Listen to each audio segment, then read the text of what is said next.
ნატოს სამიტი საქართველოს გარეშე და ქართველი სამხედროები ღაზაში. დღეს უტ საქართველოს გუნდი ამ თემებზე ისაუბრებს.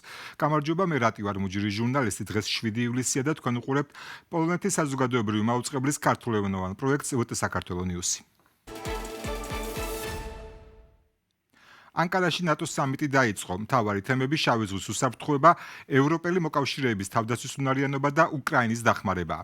სამიტის გახსნამდე ალიანსის 4 წევრმა, გაერთიანებულმა სამეფომ, ნიდერლანდებმა, ფინეთმა და პოლონეთმა გამოაცხადა თავდაცვის მრავალმხრივი მექანიზმის MDM-ის შექმნის მნიშვნელოვანი პროგრესის შესახებ. ახალი ინიციატივა მიზნად ისახავს თავდაცვითი ინვესტიციებისა და ერთობლივი სამხედრო შესყიდვების დაჩქარებას, ხოლო მისი ამოქმედება 2027 წლისთვის იგეგმება. თავის მხრივ ნატოს გენერალურმა მდივანმა მარკ რუტემ განაცხადა, რომ ალიანსის ეკონომიკური სიძლიერე სამხედრო შესაძლებლობებში უნდა გადაითარგმნოს და წევრი ქვეყნებს მოუწოდა თავდაცვის ხარჯების ზრდა რეალურ სამხედრო შესაძლებლობებად აქციონ. მისი თქმით, უკრაინის მხარდაჭერის გაძლიერება ნატოს საერთო უსაფრთხოებისთვის გადამწყვეტია. საქართველოს ანკარაში არ მიიწვიეს. მაკა ბოჭორიშვილი კი მონაწილეობას მხოლოდ თანმხლებ ღონისძიებებში. მოკავშირეები ანკარაში მიიღებს. ნატოს სამიტი ქართული დელეგაციის გარეშე ეს ცუდი სიზმარია. ასე აფასებენ ანალიტიკოსების შექმნილ ვითარებას. საგარეო და უსაფრთხოების პოლიტიკის მკვლევარი ჯერ საქართველოს წევრი ნიკოლოზ ხატიაშვილი შემოგვიერთდება თბილისიდან ვარშავის სტუდიაში. გამარჯობა, მადლობა დროისთვის. ნატოს სამიტი საქართველოს გარეშე. წარმოიდგენთ თუ არა ამ რეალობას, თუნდაც რამდენიმე წლის წინ და როგორ შეიძლება ეს ფაქტი შეფასდეს? მოგესალმებით, პირველ რიგში მივესალმებით თქვენს მაყურებელს და დიდი მადლობა გადაცემაში მოწვევისთვის. საქართველოს არ მოწვევა ნატოს სამიტზე, რა თქმა უნდა, ძალიან ცუდი ფაქტი არის. ეს არ არის მხოლოდ რაღაც ტექნიკური საკითხი ან პროტოკოლური საკითხი.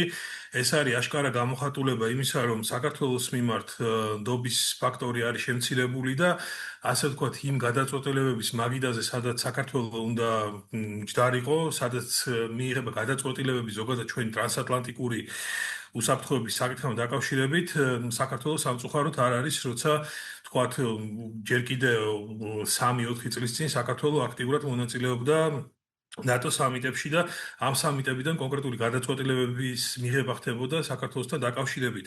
მარტივად რომ ვთქვათ, როდესაც ნატოს დღის წესრიგში დგას უკრაინის მხარდაჭერის საკითხი, თავდაცვის ინდუსტრიის განვითარების საკითხი, ევროპული უსაფრთხოების გაძლიერების საკითხი, მათ შორის შავი ზღვის უსაფრთხოების კონტექსტშიც, იმიტომ რომ ჩვენ ნახეთ ყველა ის საკითხი, რომელიც ნატოს სამიტის ფარგლებში უნდა განიხილებოდეს, ხო, ანუ პირდაპირ კავშირშია შავი ზღვის უსაფრთხოების საკითხთან და ჩვენ წლების განმავლობაში შავი ზღვის უსაფრთხოების კონტექსტში ვიყავით ერთ-ერთი წამყვანი ქვეყანა და ერთ-ერთი ნატოს მთავარი მოკავშირე სამხრეთ კავკასიის რეგიონში. და სწორედ ეს ყველა ფაქტორის გათვალისწინებით, როდესაც საქართველოს არ იმყოფება ამ სამიტზე, ხო, ანუ ეს არის ასე ვთქვათ, მხოლოდ არ არის მხოლოდ ერთი მოწვევის საკითხი, ეს არის ნდობის პოლიტიკური ხილვადობის და სტრატეგიული როლის დაკარგვის, ასე ვთქვათ, გამოხატულება.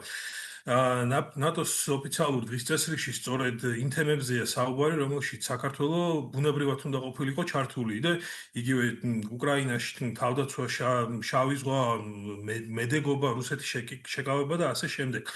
საქართველოს, რომელიც წლების განმავლობაში ნატოს ერთ-ერთი ყველაზე აქტიურ პარტნიორად განიხილებოდა სამხრეთ კავკასიაში, მთავარ მოკავშირედ ითვლებოდა, დღეს პარტნიორთა სიაშიც აღარ არის. ჩვენ ნახეთ სამიტზე მოწვეულები არიან სხვა გეოგრაფიის წარმომადგენლები, იგივე ოკეანეთის რეგიონიდან და რა თქმა უნდა, საქართველოს როდესაც აქ არის, არ არის, ეს არის რა თქმა უნდა, ხელისუფლების საგარეო პოლიტიკის დიდი მარცხი. თუმცა ქართული ოცნების წევრები ისევ ნატოს მიმართულებით წევენ და ამბობენ, რომ არ მიწვევით თავად ნატო დაზარალდება.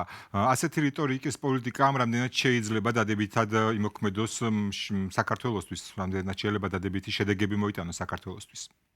რეალურად საქართველოს თავსებადობის ამბავში არ იყო ასე ვთქვათ, არ ქონდა პრობლემები ნატოსთან მიმართებით, პოლიტიკურ კომპონენტშიც იგივე რეფორმების კუთხიდან საქართველოს წინ მიიწევდა და ერთადერთი მთავარი პრობლემა რაც მაშინ იყო, ეს იყო პოლიტიკური მდგენელი, იმიტომ რომ ვიცით რომ ბევრი ქვეყანა იყო სკეპტიკურად განწყობილი საქართველოსთან მიმართ, თუმცა ეს პროცესიც ასე ვთქვათ ნელ-ნელა იძროდა. თუმცა 2022 წელს, როდესაც უკრაინაში დაიწყო ომი, რადიკალურად შეიცვალა გეოპოლიტიკური გარემო და ზოგადად გაჩნდა ახალი შესაძლებლობების ფანჯრები, როგორც ევროკავშირის მიმართებით, ასევე ნატოსთან მიმართებით. ხო, ანუ ნატოს შემთხვევაში ჩვენ ნახეთ ფინეთის ინტეგრაცია, სწრაფი ინტეგრაცია ნატოში, ანუ შეიცვალა გეოპოლიტიკური კონიუნქტურა და პროცესების დაჩქარდა. აქედან გამომდინარე, რეალურად საქართველოსთვისაც ეს დაბრკოლება, რაც იყო პოლიტიკური მდგენელი, ნელ-ნელა, როგორც ითქვამთ, ყინულის გალავობის პროცესი დაიწყო და ეს პერიოდი საქართველოს რომ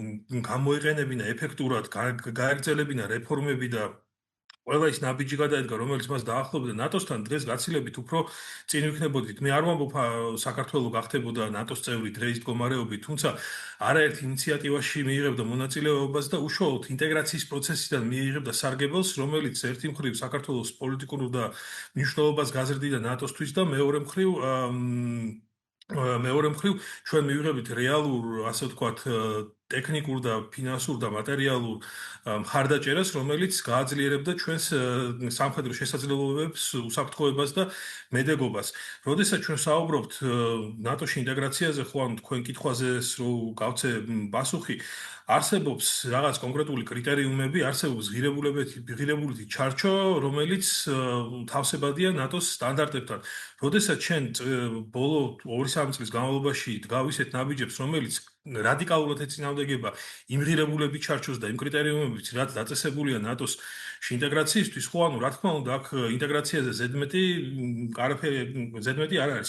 თან განსაკუთრებით მნიშვნელოვანია ის გარემოც, რომ საქართველოს კი ყოველთვის აქტუალობა ნატოსთვის არ დაუკარგავს, მაგრამ იმ პირობებში, რა პირობებსაც საქართველოს ხელისუფლება სთავაზობს ნატოს, ხო, ანუ ამ პირობებში ნამდვილად არარეალისტურად მივაჩნია მე საქართველოს, რომ ნატოს წევრი გახდეთ. ეს განსაკუთრებით მნიშვნელოვანია ის გარემოებაც, რომ იზრდება ჩვენი რეგიონის მიმართ ყურადღება, იზრდება ამერიკის ჩართულობა, მათ შორის სომხეთში და აზერბაიჯანში და ჩვენ ხედავთ, რომ ნელ-ნელა სომხეთი გარკვეულწილად ანაცვლებს საქართველოს იგივე ტრიპის დერეფნის კონტექსტში, იგივე დასავლეთთან ურთიერთობების კონტექსტში და ეს ერთიან სურათს ქმნის იმისა, რომ საქართველოს როლი ნელ-ნელა შეიცდება. ნიკოლოზ, მოდი დავაზუსტოთ, რატომ უნდა იყოს საქართველოს დღეს იმ სამიტზე ახალი უსაფრთხოების არქიტექტურის გათვალისწინებით, რა შედეგები შეგვეძლო ჩვენ მიგვიღო?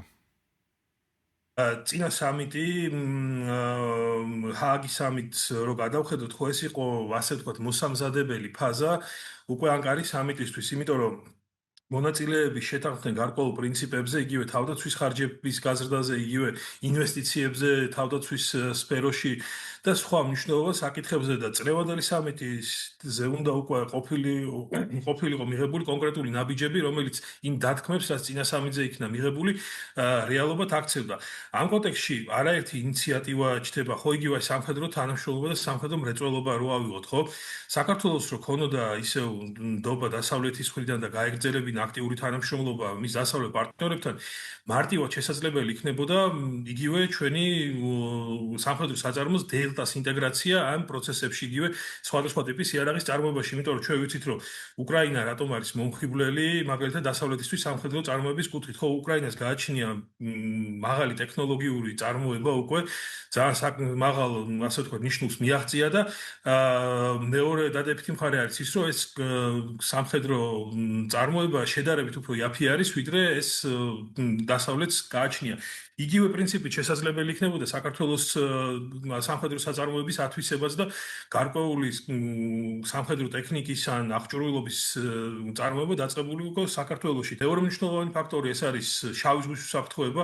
ჩვენ ნახეთ, რომ ყველა საკითხი, რომელიც ნატოს სამიტის დღის წესრიგში დგას, მჭიდროდ დაკავშირებული არის შავი ზღვის უსაფრთხოებაში და საქართველოს ამ შავი ზღვის უსაფრთხოების არქიტექტურაში მნიშვნელოვან როლს თამაშობდა, თუმცა ამ შესაძლებლობებსაც საქართველოს ვერ იყენებს. სხვადასხვა ინიციატივა შეიძლება ყოფილიყო, სადაც საქართველოს იქნებოდა ჩართული, როგორც არსებული, ასევე ახალი და აქაც საქართველოს, ასე ვთქვათ, ამ კონტექსტიდან ამოგდებული არის. მოდი ბოლოს დავაზუსტოთ. ეს არ ეხება ნატოს, თუმცა საქართველოს ნიუსის წყაროს ცნობით, ქართული სამხედროების გაგზავნა ღაზაში გადაწყვეტილია. როგორ აფასებთ ამ შესაძლებლობას? ყოველთვის, როდესაც საქართველოს გარკვეულ მისიებში მონაწილეობდა, ის ძიმე ფასი ხდიდა, თუმცა ამ ფასის სანაცვლოდ ის იღებდა რაღაც კონკრეტულ შედეგებს, კონკრეტულ მექანიზმებს და იგივე ნატოს კონტექსტში უახლოვდებოდა ეფექტურად იყენებდა ამ ინტეგრაციის პროცესებს და მთავარი კითხვა ალბათ იქნება, რა სარგებელი ექნება საქართველოს მონაწილეობას ამ მისიაში. ძალიან დიდი მადლობა ჩვენს კითხვებს საგარეო და უსაფრთხოების საკითხების მკვლევარი, ჯერ საქართველოს წევრი ნიკოლოზ ხატიაშვილი პასუხობდა. ინტერვიუს სრული ვერსია ჩვენს Facebook გვერდზე დაიდება და აქვე მინდა გთხოვოთ გამოიწეროთ ჩვენი სოციალური მედიის არხები Facebook-სა და YouTube-ზე ვთ საქართველოს ნიუსი ლათინური ასოებით.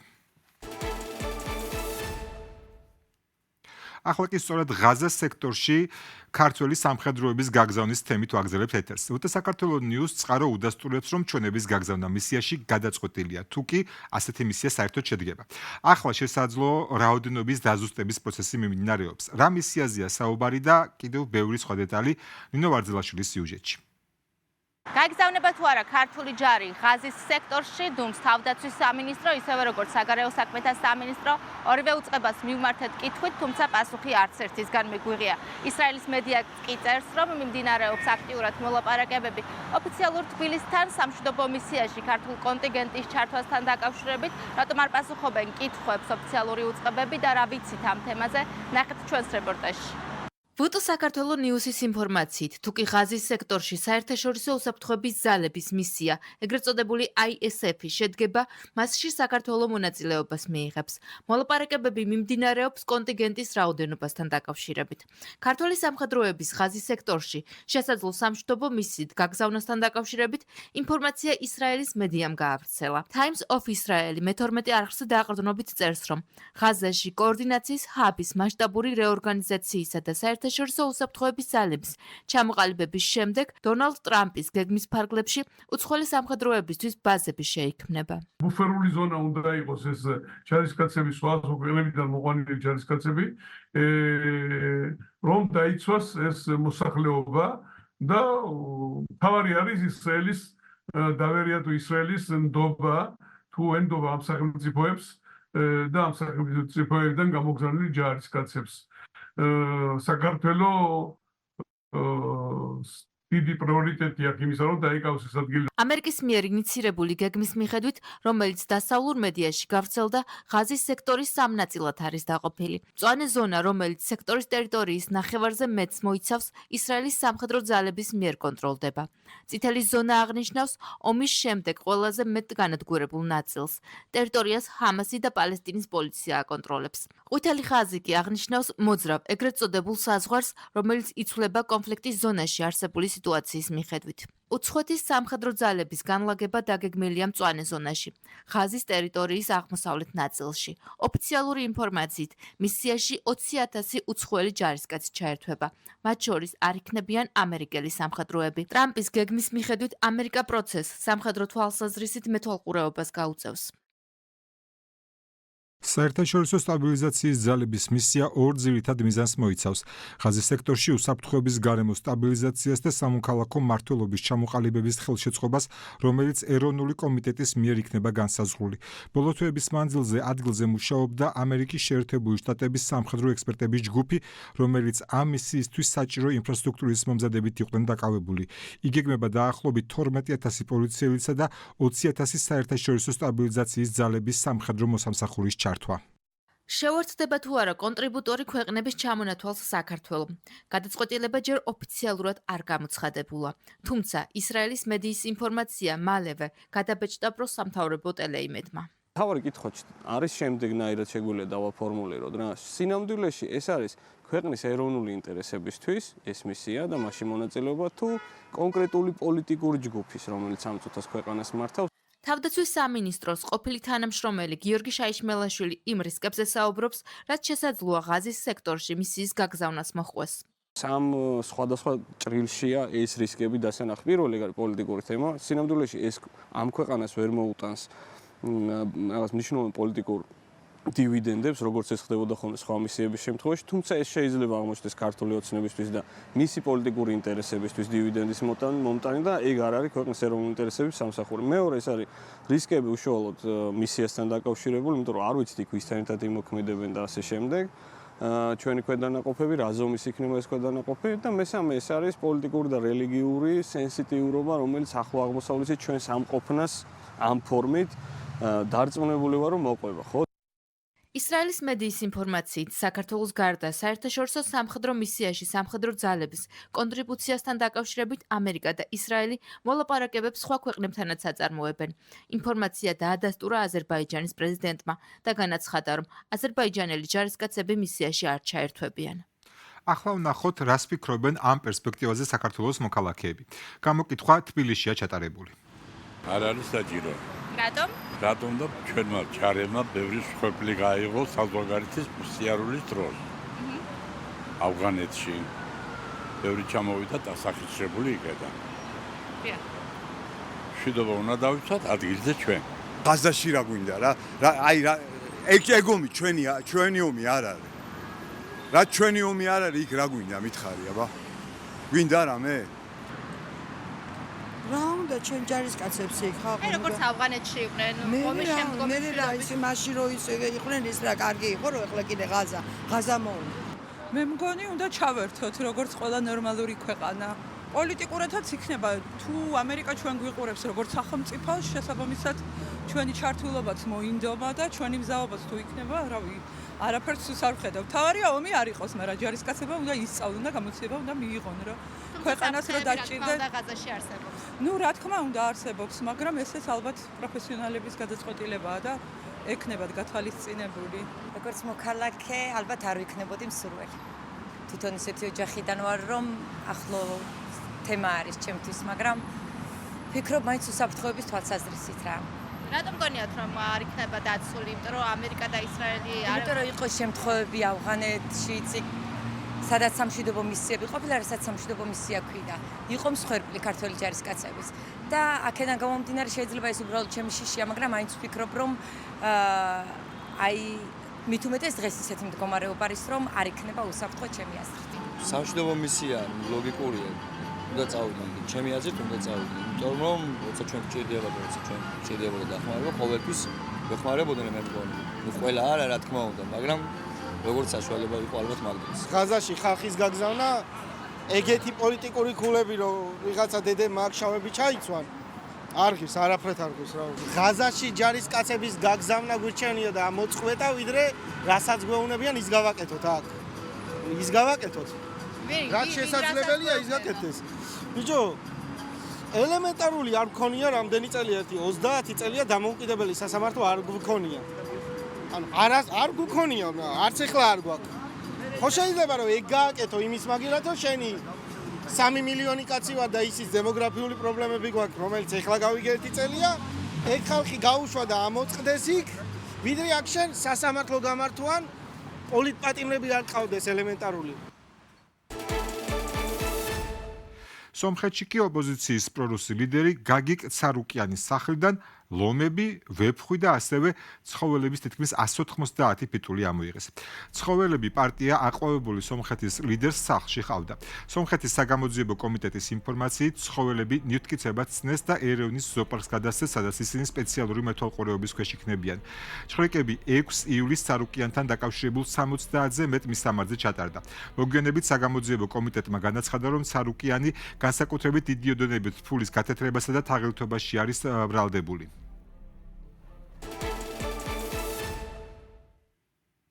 დღეისთვის სულ ეს იყო. დასასრულს ვთხოვთ გამოიწვიოთ უტ საქართველოს ნიუსის არხები YouTube-სა და Facebook-ზე. ჩვენ კი გავაგზავნეთ მუშაობას, რომ თქვენამდე მოვიტანოთ თავისუფალი სიტყვა, თავისუფალი ევროპიდან, თავისუფალი საქართველოსთვის. დროებით.